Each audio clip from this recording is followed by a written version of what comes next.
Ang confidence natin ay sa katangian at relationship natin sa Diyos. Madalas, kung paulit-ulit at patong-patong yung problema, tanungin mo, baka naman may ginagawa ako na hindi ayon sa kalooban ng Diyos, kung saan kailangan ako magpalit ng pananim. Di ba? Kasi ang Biblia, hindi, sabi niya, do not be deceived. God is not mocked. You shall reap what you have sown. Kamisan yung tanim mo ang mali eh. Kaya kailangan mong baguhin.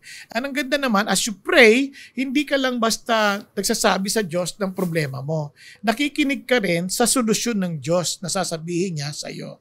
Kaya sa panalangin, yung confidence mo doon sa pakikipag-ugnayan mo sa Diyos, sa kanyang salita, sa kanyang mga ginagamit ng mga guro para palakasin ang ating pananampalataya. So we keep our focus on Him, not on our situation.